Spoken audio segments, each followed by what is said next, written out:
This conference will now be recorded. Happy December, everybody. Welcome to the USA Voice and Data Security 101.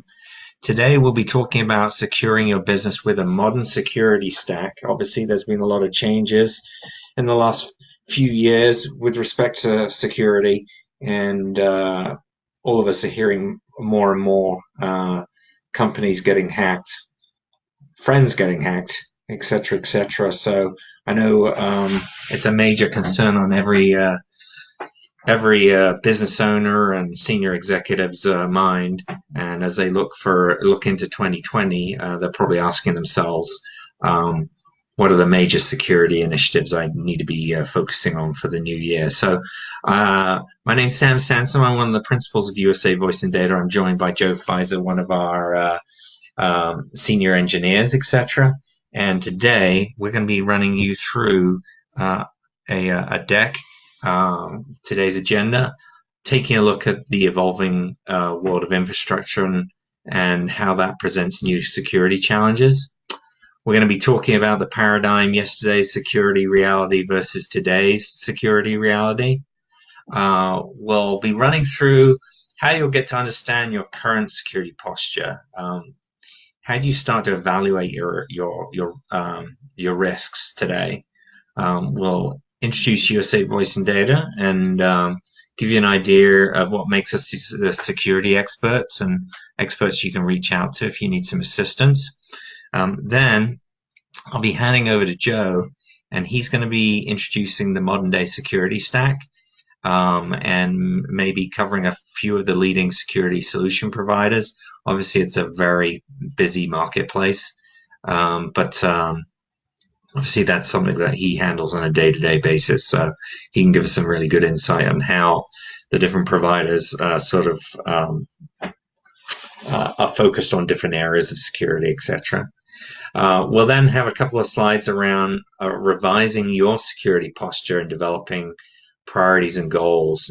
Where do you start in the modern world of security? What do you need to get in place, and so on and so forth. So we've got a few items that can help you figure out what you should be doing out of the gate here. And then finally, we'll be wrapping up and give you like 5 key takeaways from today's webinar. What you need to remember about modern security needs. So if you do have any questions anywhere along the line, feel free to jump in. We'll be happy to answer your questions, and if we can't answer them directly straight away, we're happy to look into them and get back to you afterwards. And we will obviously be following up with you all. This is being recorded, and so an email will go out with the recording. So if there's any particular parts of today's webinar that you want to go and revisit, or maybe you want to forward it on to somebody else within your firm who's responsible, has some security responsibilities, then you'll be able to do so. So let's get cracking. So let's just take a look at how changing infrastructure presents a new security paradigm. Obviously, yesterday's infrastructure was largely on-premise infrastructure, and if you could secure your local area network and so on and so forth, you were in pretty good shape. Nowadays, of course, people are not always working in their offices. They're working mobile and traveling and so on and so forth. But also lots of the actual applications and servers and stuff like that, they're no longer in your office building. So obviously that infrastructure change and how we do conduct business has generated all sorts of opportunities for the bad guys to get hold of our data and applications and do evil. so obviously we're in a situation today where we have a lot more entries into our applications and into our data. and it's obviously a considerably harder thing to make sure that you're fully secure, if such a thing even exists. A couple of numbers. I did share this on the meeting invite.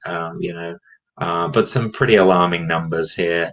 41% of companies have over 1,000 sensitive files, including credit card numbers and health records, unprotected. I think probably one which really always gets me is like the vast majority of businesses only back up their data, but have no infrastructure for actually recovering their business applications. So, um, guess what? You get hacked, your infrastructure is no longer available to you, and so on and so forth. You don't have the ability to actually continue to do business. Um, that's massive, right? It's one thing having the data, but it's another thing actually having the ability to respond and spin up a new production environment where you can immediately start to do business, etc. There are those solutions available today to disaster recovery as a service, etc. We won't be touching on today, but those are available, and they absolutely should be part of your overall security plans. Another one, 65% of companies with over 500 users never even prompt their users to change their passwords. Not too sure when you guys last changed your password. I'm guessing I myself probably haven't changed it as often as I should, but fortunately I am prompted by lots of our cloud application providers to change passwords, so that's good. So yesterday's security reality was really, will I be hacked? Today's security reality is, when will I be hacked? Which is a little shocking, right? Yesterday's security reality was, only the big guys get hacked. Today, we know that nobody is too small to get hacked, and smaller businesses are typically less protected and easier to hack. So even though you might not hear about them on the news or in the papers or wherever you go to get your news and stay connected, obviously smaller businesses and individuals, of course, are being hacked all the time. And we're getting to a point where we all are all beginning to know somebody personally who's been attacked by ransomware or some other sort of security hack. So it's really important that you kind of understand your current security posture. Which security solutions do you have in place today? Smaller businesses, many of them, they don't even have a full-time IT guy, right? And they might even outsource their IT, and somebody's probably set up a firewall for them. They might have put some antivirus protection on their laptops and so on and so forth. But most small businesses are doing very little more than that. And obviously, there's an awful lot of other security solutions which are available, which they might deem prudent to invest in. What compliance standards do you meet? This obviously is going to drive some of the solutions that you'd be looking to implement, and would certainly help you select your security vendors. Do they have these do they meet these compliance standards, etc. Another big thing, what's your recovery objectives were you to be attacked today? Do you have a recovery time objective? What is the cost of every hour of downtime to your business? If the cost is significant, then obviously your recovery time objective should be minutes, right? Not hours or days or whatever. It should be minutes. So that's a really important thing. Do you really understand what that cost of every downtime, of every hour of downtime is to your business? I think you'd be surprised how significant that will be. It's not just lost business. It's obviously all your operating costs, your staff, and so on and so forth. So those numbers add up pretty quickly. The other thing is, what is your recovery point objective? And broadly speaking, that's like, how much new data is an acceptable loss?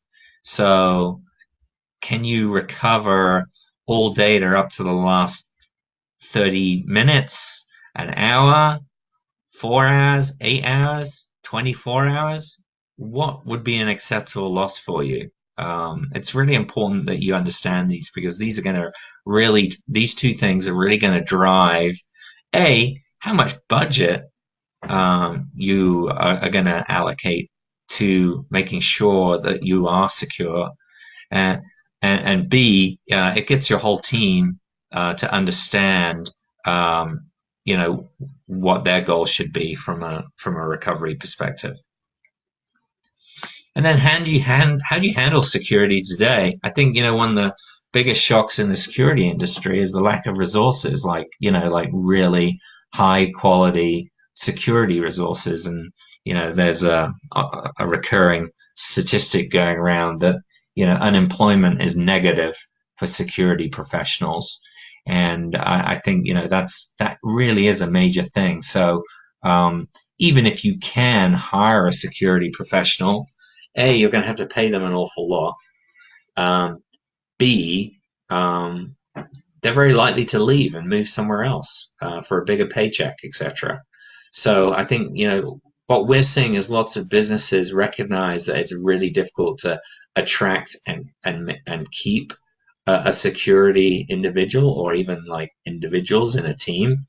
And so we're seeing more and more businesses looking to outsource the security to security vendor firms that do have a large security practice, so that they are able to respond quickly to outages, and B, they really do have experience in handling attacks, etc., and recovering from attacks.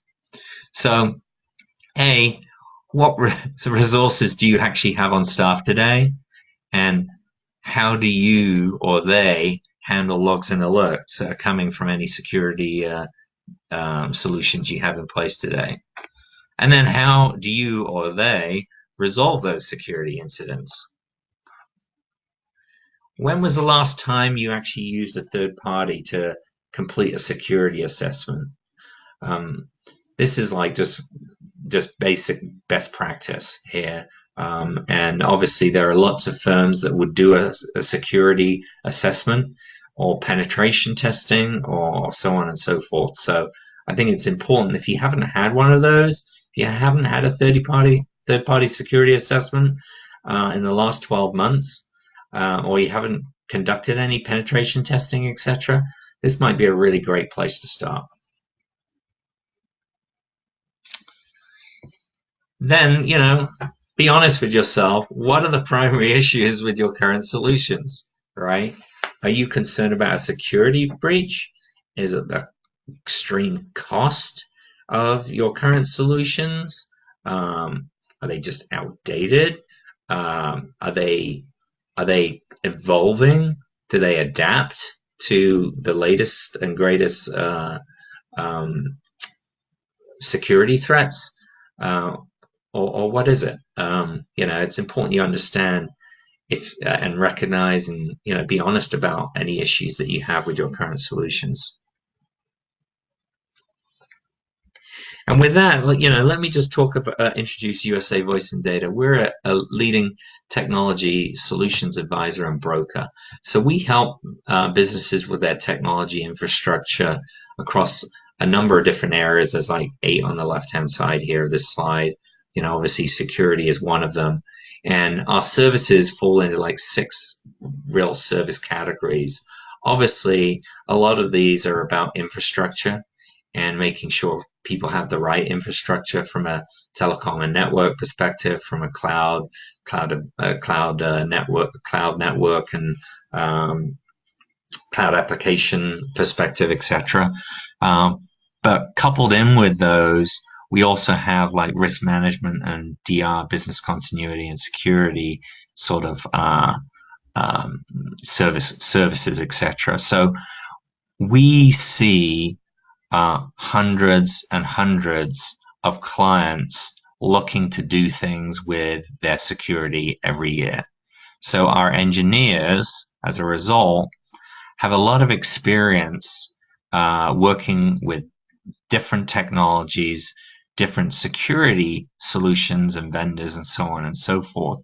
And we're able to leverage this engineering team to really dig into our clients' existing infrastructure and pinpoint where they had best spend whatever security budget they have to fill in any holes in their existing security portfolio. With that, I just want to hand over to Joe. Joe's one of our leading engineers and security expert, and he's going to go into a bit more detail about the actual security environment today and some of the vendors and so on and so forth. Over to you, Joe. Cool. Thank you, Sam. Hey, everyone. Joe Pfizer here, one of the solution engineers on the team. So I handle everything security related, especially when it gets into environments like SD-WAN and all the rest. But today, digging in a little deeper, especially following on from the point Sam had, just want to touch on a few more statistics here, especially in the landscape we're in today. So, like as you can see on the screen here, every 14 seconds, there's a successful ransomware exploit. Now, that doesn't necessarily mean it's an attack, but that could be a phishing attack or something along those lines that leads to the overall ransomware attack where your files are encrypted, and now as a customer you have to figure out, what do I do? How do I mitigate this? And then as the next point says, 83 days is the average. So this used to be as high as 6 months, 9 months in some cases. A lot of the well-known breaches that we see in the marketplace have gone on for a very long time before they even saw the public light. But this is from the point of the attack to when the IT guys finally realize we've got a problem. We need to fix this. So these attacks are increasing, and to Sam's point earlier, unfortunately, it's when we're going to get hacked and not if at this point. We're all open to those phishing attacks where we can get that free $25 gift card just by clicking that link, and we have to be very careful that, is that really a Starbucks gift card? Is that really a legitimate link, or am I opening myself up to an attack? And if you are attacked, if it is ransomware, if it is data loss that you're going through, are you going to survive it? Unfortunately, many customers don't. They don't have the resources in place to come back from that. It can be crippling to your reputation in your desired vertical. And if you're retail, for instance, it can have a very long-lasting effect. Antivirus, anti-malware, those endpoint security solutions, unfortunately, are not an end-all be-all either. They only capture known threats, so zero-day threats, ransomware attacks, exploits that we haven't seen in the industry before. Unfortunately, they are not going to catch that, and it's only going to be one aspect that they're helping us prevent. So attacks generally, like a DDoS attack, for instance, that is a great way of taking visibility away from other areas of the network and allowing attackers to come in through a backdoor or through a piece of malware that was previously loaded thanks to a phishing attack or a ransomware at an earlier event. But then to Sam's point earlier about passwords as well, they can be the easiest way in. How often do we accidentally use our kid's name or our street as the password? We have to make sure they're encrypted passwords, and leveraging multi sign-on solutions or multi-factor authentication is critical in today's marketplace. As you guys are well aware, we got some big logos here that we've all heard in the news. Target taking quite the brunt, but Home Depot had a very similar infiltration as well. But getting away from the kind of the mainstream, the big targets, got a couple case studies here that I was going to run through with you. First up, this 40 end user company. It's actually a project I worked on personally. The customer was a manufacturing customer designing applications for a appliance company over in China. The appliance company is a very large company that chances are we've all got one of their appliances in our home, maybe two. But the company, the 40-person company, was responsible for $75 million annual revenue. So a fairly large income for only a 40-person shop. But they got hit with ransomware, and through their service provider, we're told antivirus is all you need. That will protect you. That will make sure this doesn't happen again. Unfortunately, they were hit a second time, and they lost out on $250,000 in falsified payments to their clients because the hackers were able to get in, spoof the email address from the finance department to their customers, send out fake POs to those customers, and those customers ended up believing that, oh, it's my provider, it's my manufacturer sending me this invoice, so sure, I'll go ahead and pay it. And unfortunately, they lost out, and now that company was on the hook for repaying their own customers.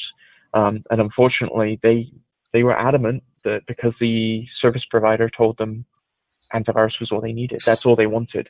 So admittedly, we actually walked away from that opportunity because we were trying to help educate the customer on needing more than that.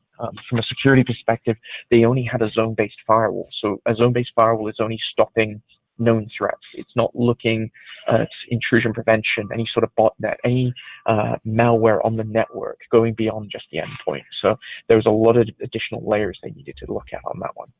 Next up is a hospital. And this goes to the point of everybody accessing data from cell phones now. A nurse was, this is a case study from 2016. Nurse was out on the town with her friends, left her cell phone in a taxi. The phone was unencrypted and had no security on it. She lost the phone. She ends up going, getting a new cell phone, so that way she was okay, but she didn't tell her IT staff or anything that, oh, I've lost my phone. Well, a couple of weeks went by, and the hospital ended up getting fined $650,000 in HIPAA fines because each individual record on her phone was a $440 charge, and unfortunately, due to the number of emails she had access to, it added up, and that hospital took quite the hit. And that was because the IT department didn't have visibility, didn't have knowledge into that cell phone being lost. But then there was no additional security measures on that device. There was no multi-factor authentication. There was no geofencing to know when the cell phone left the region. There was no way of remote wiping that cell phone. So unfortunately, they got hit pretty bad. So yeah, there's great mobile device management solutions available, right, Joe, for handling those sorts of things, right? Exactly. So there's ways of securing the devices through things like Office 365. There is mobile device capabilities there with Microsoft Intune. However, a lot of customers can have a hard time using it. It does get a little tricky, especially on larger deployments. So leveraging additional resources, managed services around that can be one way of doing it. Tying in additional expense management from the cell phone carrier perspective is another option. But being able to capsulize that information and create a container for it on the device is critical. Because nowadays, most people bring their own device. I'm guilty of it myself. So if my IT guy, my IT director was to go ahead and wipe my phone, I could potentially lose pictures and videos of my kids. And obviously, we don't want to lose our personal information. But being able to containerize that information using mobile device management allows work to remain work and personal to remain personal. But if there's any issues, work can secure itself and wipe just that section. So that could be you're a disgruntled employee and you leave, or you're fired, or any reason like that, or you end up getting hacked. So next up, though, these are the four layers that are the four stages, if you will, the layers of security that we look at. Just breaking it down as simplistically as possible, starting at the endpoint. So that's the antivirus, the anti-malware that we talk about, the mobile device management that we look at as well. This goes through to email and email security, spam filtering. So that way we try to protect our end users as much as possible. But one of the biggest pieces of this is training, knowledge, getting people aware. Okay, just because the link said you're getting a free gift card doesn't necessarily mean it's legit. You need to make sure you're hovering over that address. Did it really come from Amazon? Did it really come from Starbucks? Because the second you move that mouse over that address, it might say it's at abc123 from another country.com, and it doesn't say at amazon.com. So now that should be a red flag. If it's a tracking information, that's been a very popular one as of late, where you get, hey, we tried to deliver your package, you weren't home, and it looks like it's from FedEx, or it looks like it's from UPS, but the minute you go through it, you realize, wait, I haven't ordered anything, so why would I be getting a tracking number? And then on top of it, where did it come from? Checking those addresses again, making sure we're being we're doing our due diligence in ensuring it's a legitimate information. But then moving into the LAN itself, our actual network, how are we securing that? Are we doing any additional next generation services from a firewall perspective, like intrusion prevention, intrusion detection, URL content filtering, all of that fun stuff? And now with the increasing growth of IoT, Internet of Things, where we've got sensors everywhere, I got to admit I'm guilty of that myself, especially at home, but building out a lab in our office now, we're having all these additional pieces of technology come in, which are all entry points for attackers. For the longest time, your network printer was the easiest way for attackers to get in because there was no security around that. Now there's additional security measures. We also have to make sure we're doing things right by network design. So we're segmenting the network. We don't want sales to be on the same network as finance. We want to make sure there's segmentation there, so that way we're making it as difficult as possible. But then you get into DDoS and TDoS. Admittedly, TDoS was new to me about 2 years ago. I hadn't heard of that one before. DDoS is a very common one, and something you can spin up for as little as $30 by doing a quick Google search and putting your PayPal information. You can order up a DDoS attack against an IP address. But TDoS is newer, especially around all the SIP capable phones that we have, the phone providers as well. But additional ways to mitigate this type of thing is looking at disaster recovery and backup as a service that Sam started touching on with the RPO and RTO as well. That's a great option for data loss or ransomware. If you're hit with ransomware, at least you've got that backup.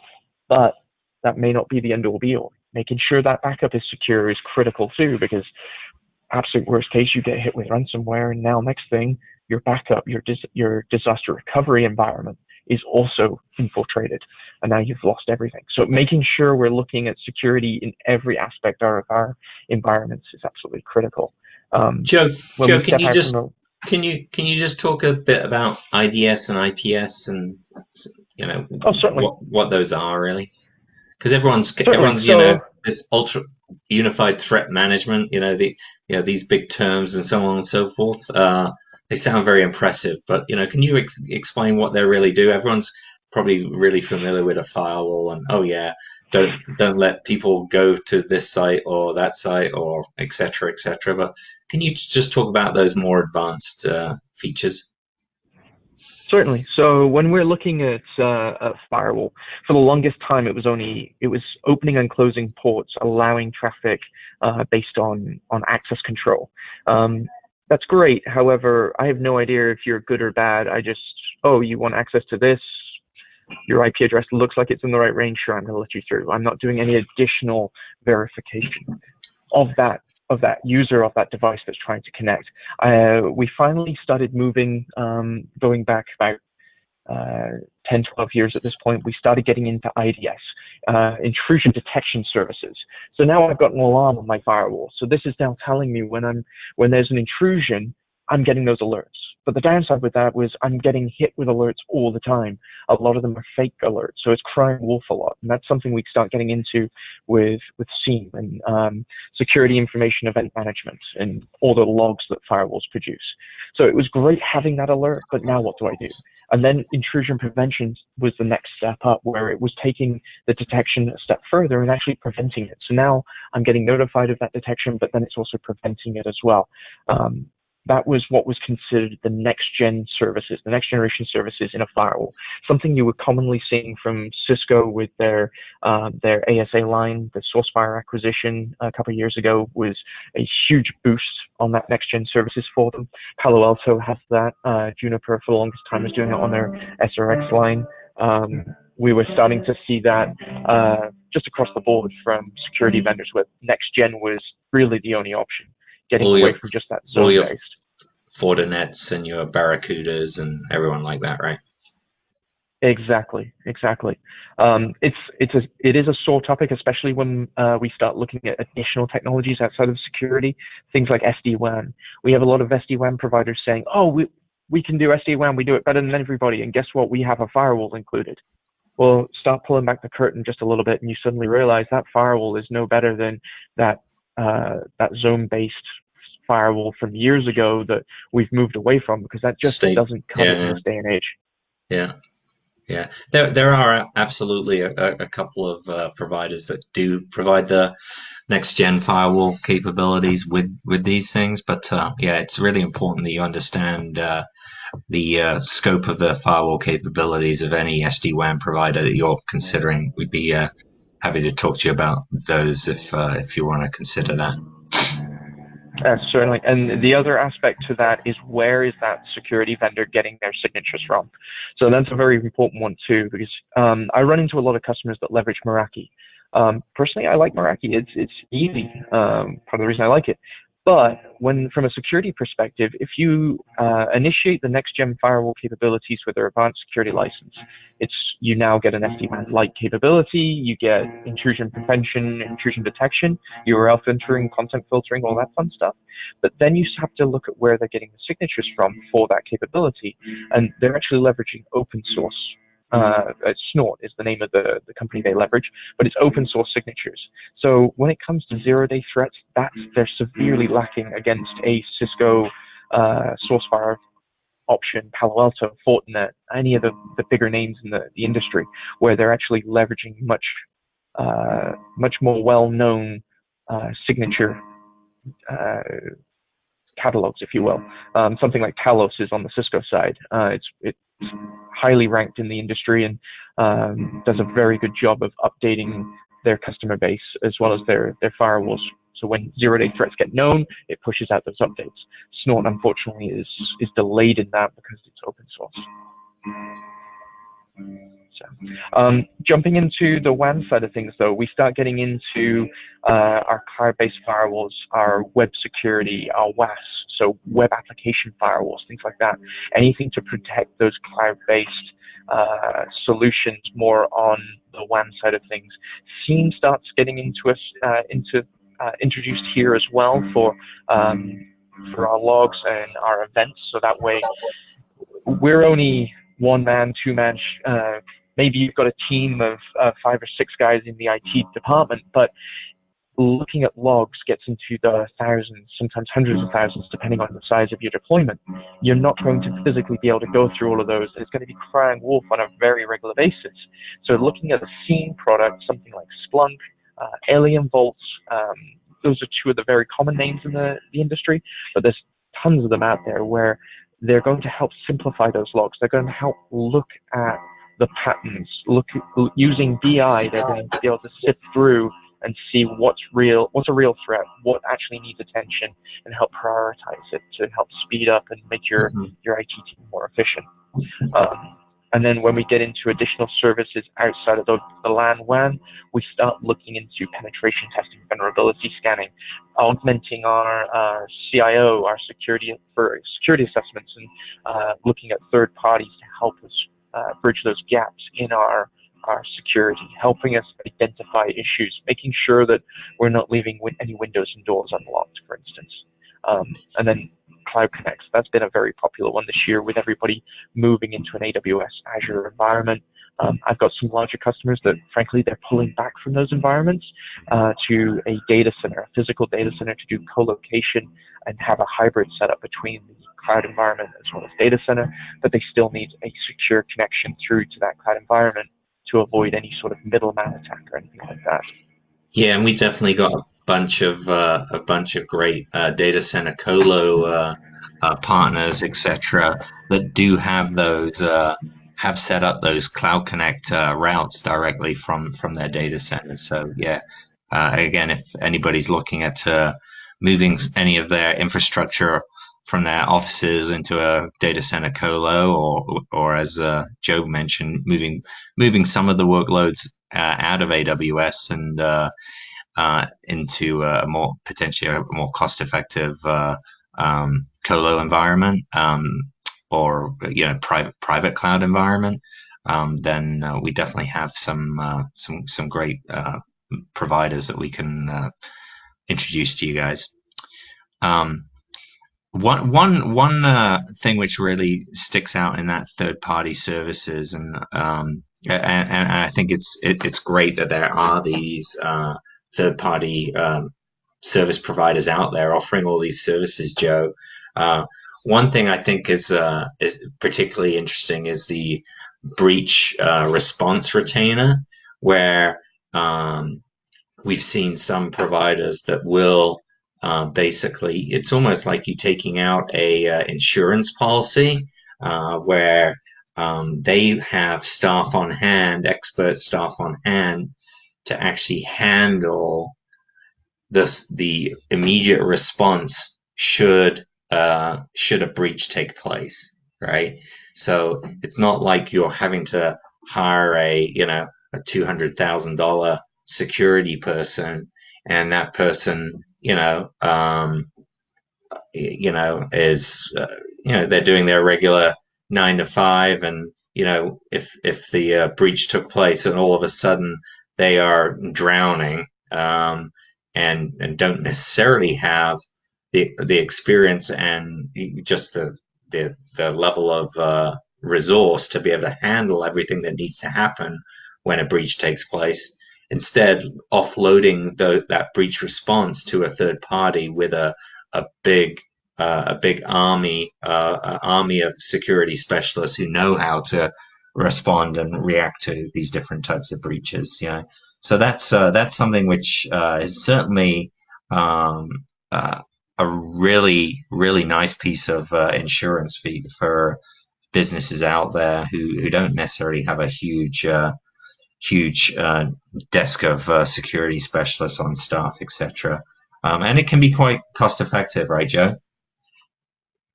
Exactly. So some of these retainers can actually get down quite a lot in cost to provide, like Sam said, an insurance policy. So if you're hit with a breach and you need that provider to step in from a managed services perspective, you can jump into the 5-digit range very quickly, and up, unfortunately. But those retainers keep the costs down, and it does end up being a great help for many customers.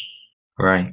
And then also we've actually seen some of those providers, instead of you just paying an insurance policy, and if you don't get breached, you're getting nothing from it, they'll actually allow you to leverage that retainer money that you're spending on them to conduct, for instance, penetration tests and so on and so forth. So it's they're kind of recognizing that people don't want to pay a bunch of money and then potentially get nothing out of it if they don't get attacked. What have you done for me lately? Well, at least they've done some penetration testing for us and helped us close up some new holes and so on and so forth, right? So that's a kind of nice thing that I've seen a couple of providers offer. And now, jumping into the next piece here, we've got the type of solutions in the market. So I just wanted to have a run through with you all, just so you can see how complex security is. I'm sure you guys already know, but just taking a look, for instance, this is the infrastructure security. So this is everything, popular vendors that can provide intrusion prevention, threat management, network monitoring. So there's a lot of logos on here that you're probably very familiar with, and then some that you may not be. But these are some of the larger in the industry for these particular services. So it does get very complex, especially endpoint here gets a little out of control. And I'm sure you guys have all heard of some of the usernames, like a Kaspersky, for instance, might not be the best way to go anymore, unfortunately. They have a great product, but due to recent political events, a lot of people are now staying away from them.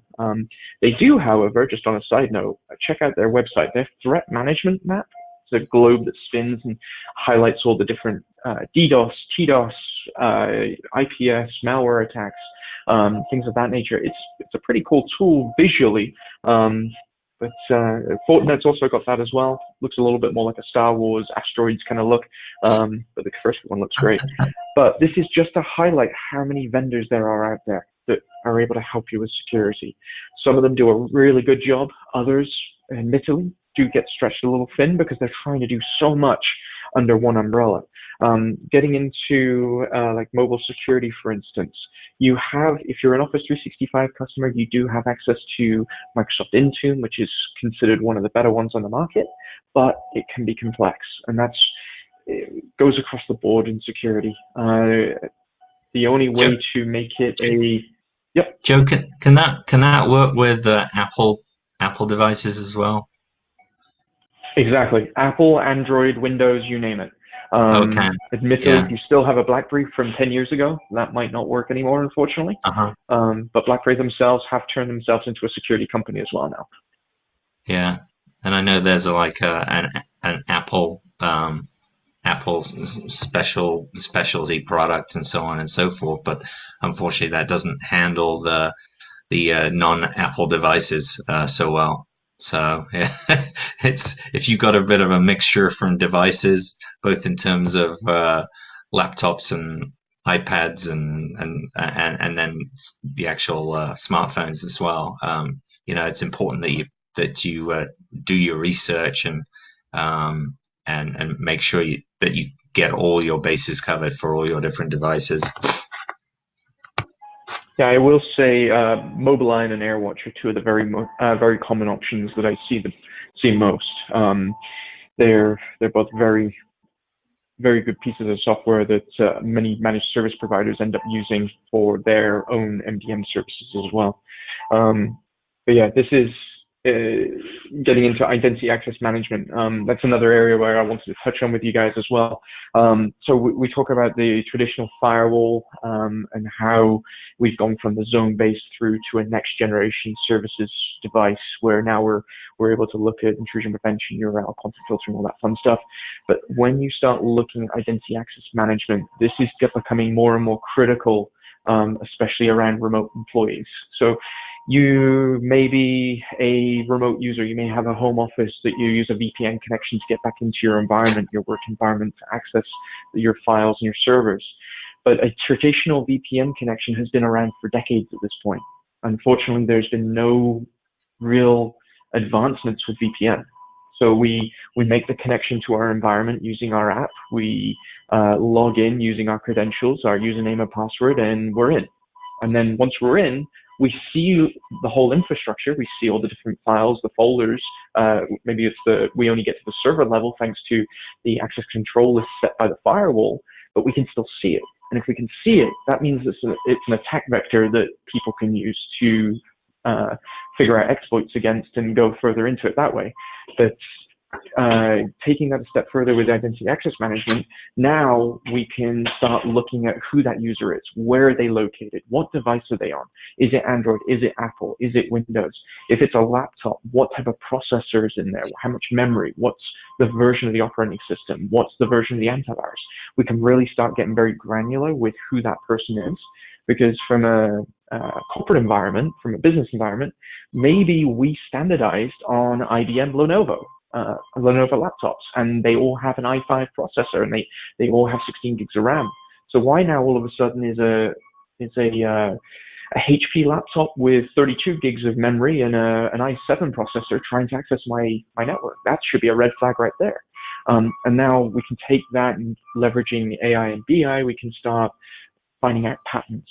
Because the other aspect of that is maybe Bob decides to work late one night. He accesses the sales folder. He's grabbing some collateral because he's trying to get a presentation together last minute.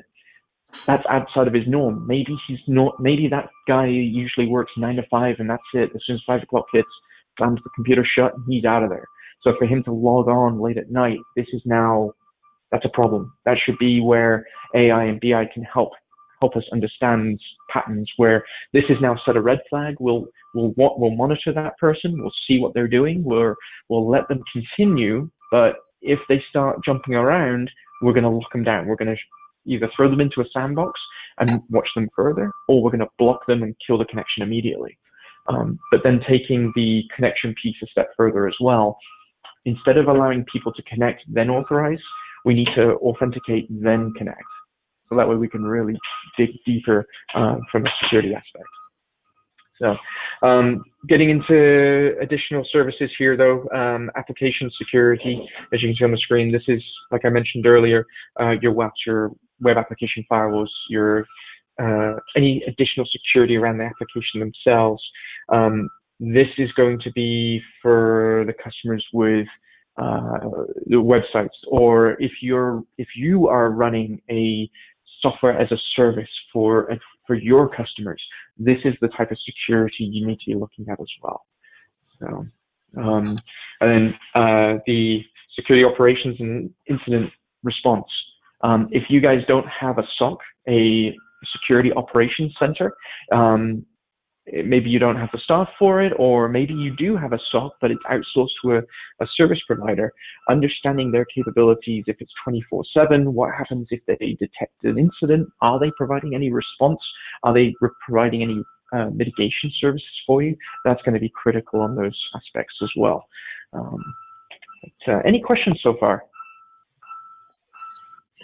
Yeah, it's a little alarming. These two slides are really alarming in terms of like the sheer number of different solution providers out there in the market and solutions, right?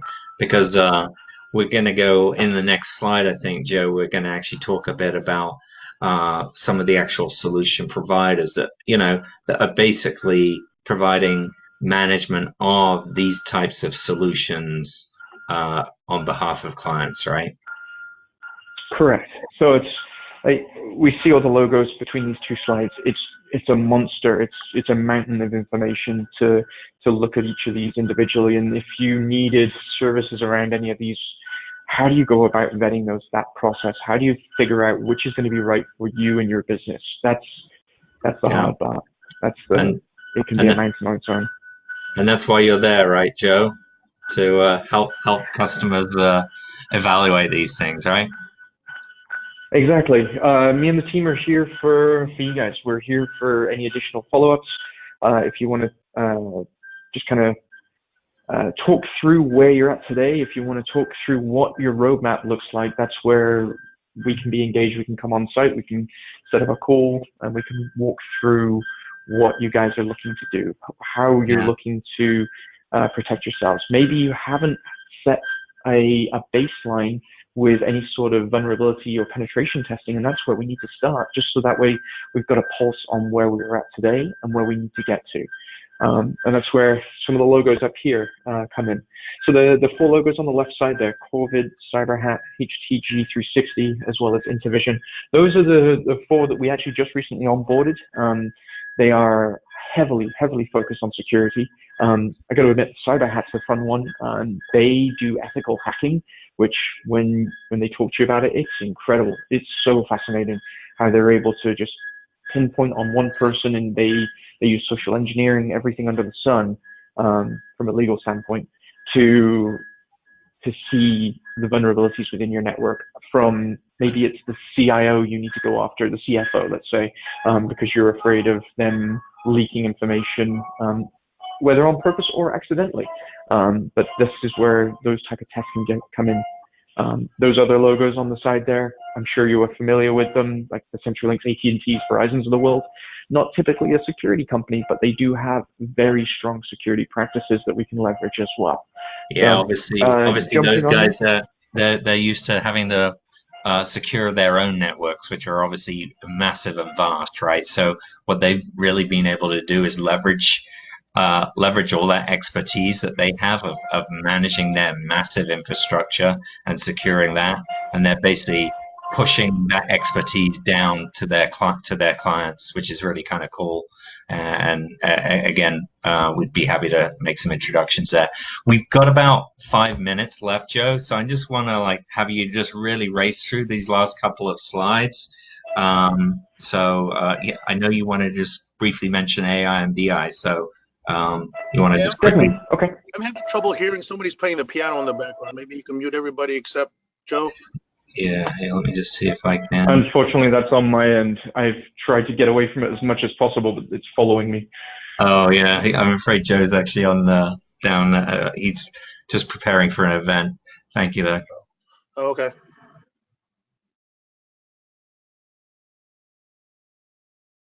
Let me see if this helps. It's probably going to be a little echoey now, but hopefully this helps. So wanted to touch on AI and BI with you guys. AI is it's helping us analyze and process any patterns, looking at historical data, making sure, like I touched on a user logging in late at night. Maybe that's not their typical pattern. That's where AI is going to come in. It's going to recognize that's outside of the norm, and that's going to make triggers within our network so we can start monitoring and providing additional analytics and creating action items for us, or possibly taking actions for us, so that way we're not getting those calls at 3 in the morning.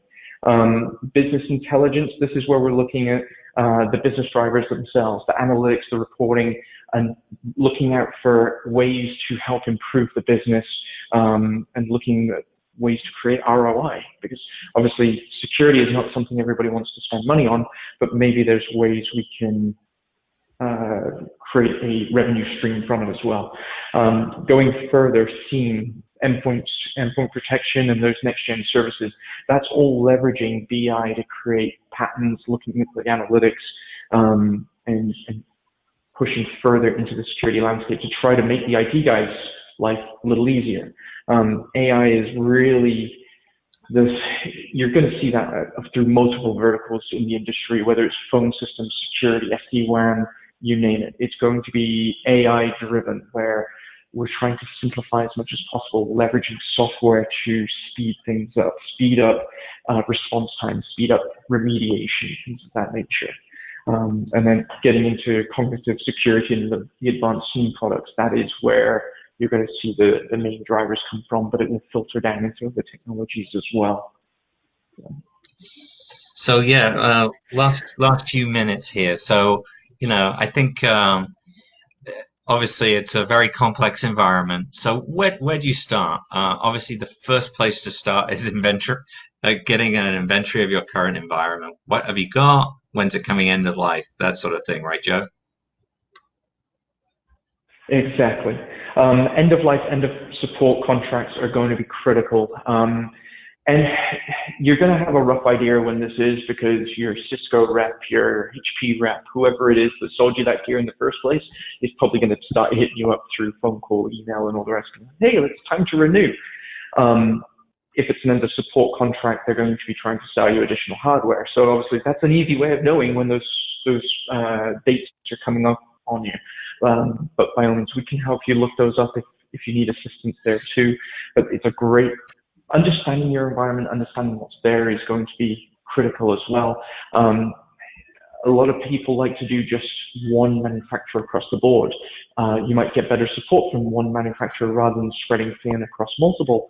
However, one manufacturer allows an attacker to know, okay, this person's a Cisco shop. Now I can use the exploit on the ISR 4K routers to go in and get inside their security. Or if they're a HP shop, maybe I can leverage the Aruba exploits and get around their wireless infrastructure to get inside as well.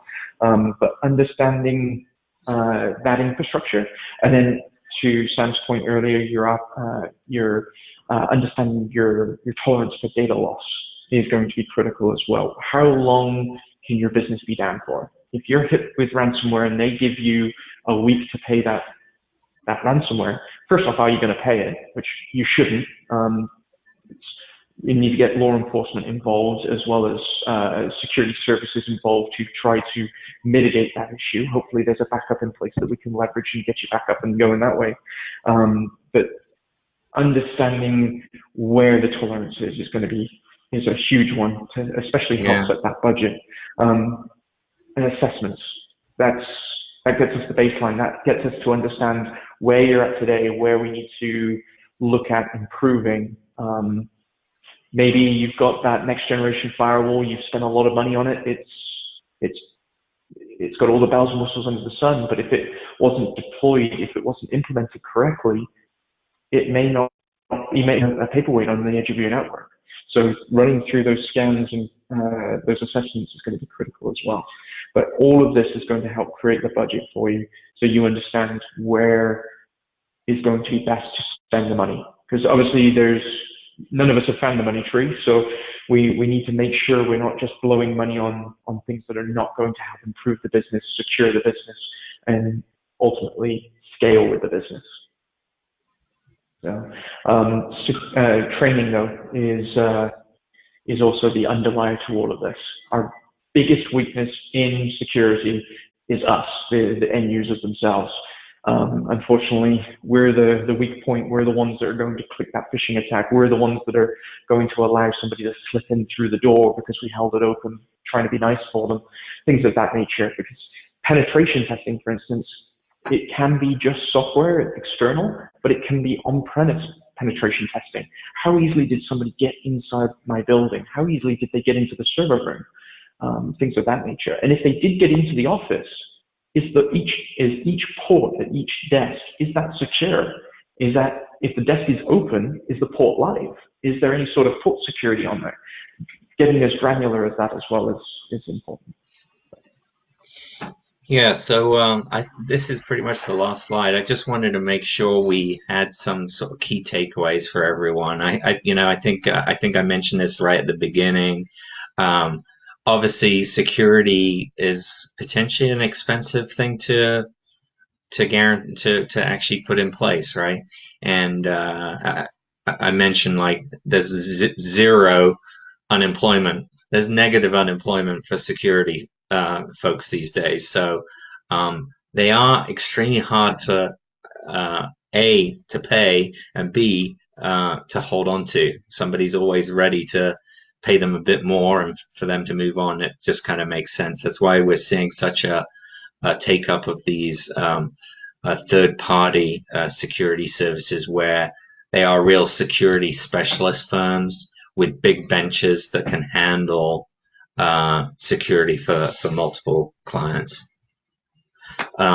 Security breaches are obviously disruptive, but they don't have to be. If you've got a well-established security plan in place, DR as a service solution in place, etc. Breaches can be, handled fairly swiftly, and a good security plan, people know what they're going to be doing, and you've got the resources lined up to handle the breaches as they occur. Modern security solutions are easy to deploy, and many are fully managed. So, yeah, I mean, that,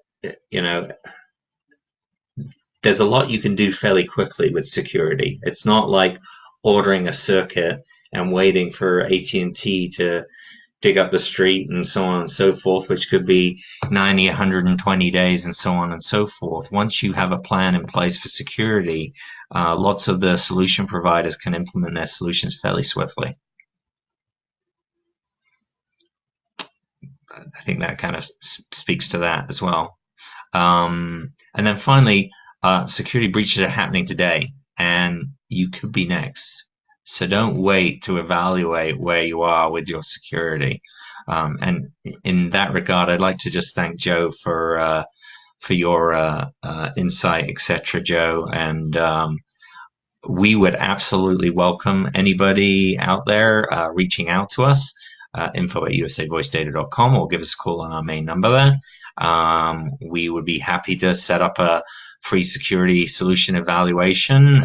Start a discussion with Joe and his team, and they can help pull together some pricing analysis for some different solution vendors and solution